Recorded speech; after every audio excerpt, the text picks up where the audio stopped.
Ես ճիշտ ասած իմ խոսքը կուզեի ավետարանով սկսվել, օրվա ավետարանով, որտեղ մեր Սուրբ Եկեղեցին մեզ այսօր Սուրբ Հովհաննես Առաքյալի առաջին նամակի միջոցով հստակ պատկերացում է տալիս արդարության, հավատքի, ճշմարտության կապի մասին եւ ասում է. Ով արդարություն չի գործում, Աստծո որդի չէ. Եվ տանում է դեպի չարիքի դաշտ։ Այն ինչ ներկայացրեց պարոն Զորապյանը եւ այն ինչ այս վերջին 4 ամսվա ընթացքում ես ականատես եմ եղել Մասյացոտնի թեմում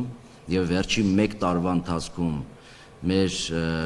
հանրապետության տարածքում առնչված Հայաստանից առաքելական Սուրբ Եկեղեցու եւ հատկապես Մայրաթոր Սուրբ Էջմիածնին խոսում է այն մասին, որ մենք իրավական պետություն չենք։ Ուրեմն այն ինչ կատարվում է մեզ հետ մանրակերտն է կամ Մասյացոտնի թեմի հետ կապված գործը, իրավիճակը, իրադրությունը, պատկերը մանրակերտն է, թե մենք ինչպիսի երկրում ենք ապրում։ Մինչդեռ սահմանադրությամբ հռչակված է, որ մեր պետությունը իրավական պետություն է։ Ուրեմն ամեն ինչ սկսվեց Մասյացոտնի թեմի հետ կապված հունվար 10-ի Ամենայն Հայոց Հայրապետի տնօրինությամբ, երբ փոփոխություն տեղի ունեցավ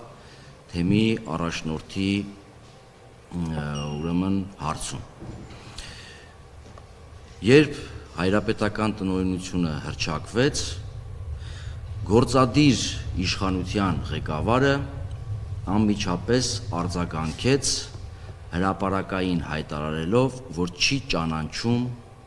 Ամենայն Հայոց Հայրապետի տնօրենությունը, որը առնչվում էր ընդամենը եկեղեցու ներքին կառավարման համակարգին։ Իհարկե ձայնակցեցին նաև իշխանության մյուս թևերը, հատկապես օրենսդիր մարմնում ներկայացված իշխանական падգամավորները, եւ այսպես դիրքորոշում կեցվածք ձևավորվեց, որ Ամենայն Հայոց Հայրապետի տնօրենությունը չի ճանաչվում, չի ընդունվում։ Բայց այստեղ կանգ չառավ այս գործընթացը։ Սրան հետևեցին արդեն գործնական քայլեր, որը արտահայտվեց նախ անմիջապես թեմում, հովություններում, քահանաների եւ քահանաների ընտանիքների հետ առնչված։ Գործի անցավ տեղական ինքնակառավարման մարմինը կամ գործի անցան մարմինների ներկայացուցիչները, քահանաներին սիրաշահելու, խոստումներ տալու, որոշներին կամ որոշ դեպքերում սպառնալու, ընդհուպ մինչև եկեղեցիներից վտարելու, այսինքն մարդը հովիվա այսինչ հովությունում, տեղական ինքնակառավարման մարմնի ներկայացուցիչը, չգիտեմ ում անունից, իհարկե մենք գիտենք ում անունից, մոտենում են եւ ես անուններ չեմ նշում, դրանք բոլորը ժամանակին լուսաբանվել են, անուն առ անուն տրված են եւ մամուլում արկա է։ Մոտենում են ուրեմն քահանաներին եւ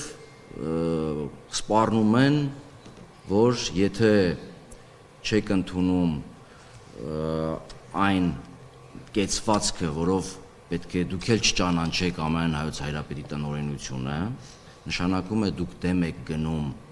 ուրեմն պետության քաղաքականությանը, հետեւաբար մենք ժողովրդով, թե ինչ ժողովուրդ ես չգիտեմ, ոնց հասկանում եմ ժողովրդի անունից նույն ժողովրդի դեմ է աշխատանք տարվում, ձեզ կհեռացնենք, կվտարենք, կփոխենք, եկեղեցիների կողպեքները կփոխենք, որոշ դեպքերում եկեղեցին առաջարկվել է նույնիսկ որոշ ժամանակով փակել հավատացյալների առջև, մինչև այս թնջուկը ուրեմն վերջնականապես կլուծվի, երբ քահանաները անհողդողդ են մնում, 20 քահանա, թեմի 23 քահանաներից 20-ը իրենց հովություններում չեն նահանջում այս մոլորեցման ստի եւ մյուս կողմից վախի այս մթնոլորտի միջավայրի ներշնչանքի առջև գործի են անցնում իշխանության մյուս ճյուղերը եւ այս դեպքում արդեն դատարանը, որը կայացնում է անօրինական որոշում բոլոր փաստաթղթերով իրավական, այդ թվում նաեւ միջազգային, պետությունը իրավունք չունի միջամտելու եկեղեցու ներքին կառավարման կյանքին, առավել եւս ինչ որ մի թեմի առաջնորդի փոփոխությանը, դեռ փոփոխության ընդամենը ետ է կանչվել Մայրաթոր Սուրբ Էջմիածին եւ առաջնորդ է փոխվել, որը կանոնադրությամբ, որը ներկայացված է պետության մոտ եւ որին դատարանը իբրև թե մի որոշ հոդվածների հղում է արել իր միջանկյալ որոշումը կայացնելու համար, այդտեղ ուրեմն սևով սպիտակի վրա արձանագրված է, որ ամենայն հայոց կաթողիկոսի իրավասության շրջանակում է ըստ անհրաժեշտության թեմի առաջնորդ նշանակելու, թեմի առաջնորդ փոխելու, թեմ բացելու, թեմ փակելու, իր բացարձակ իրավասության շրջանակում է։ Հետևաբար կայացվում է դատական որոշում, ինչը որ պարոն Զուրաբյանը ներկայացրեց, եւ որի վրա իշխանության մյուս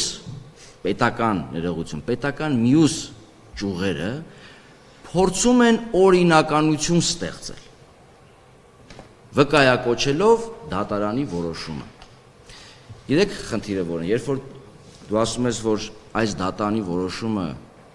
օրինական չէ, անմիջապես այսպես սկսում են տարբեր կողմերից հարձակումներ, չեն խոսում, որ դատարանը անօրինական որոշում է կայացնում, այլ խոսում են, որ երբ որ դրա դեմ ձայն ես բարձրացնում օրինականությունը վիճարկելու, խոսում են նրա մասին, որ պետության դեմ են դուրս գալիս։ Ուրեմն իմ խորին համոզմամբ հակապետական քայլեր անում են այն մարդիկ կամ այն հաստատությունները, որոնք կատարում են հակասահմանադրական, հակաօրինական քայլեր եւ կատարում են քայլեր, գործողություններ, որոնք չեն բխում իրենց լիազորություններից եւ մյուս կողմից չեն կատարում իրենց իրական պարտականությունները։ Իմ խորին համոզմամբ սա է հակապետականը։ Սա է որ թուլացնում է պետությունը։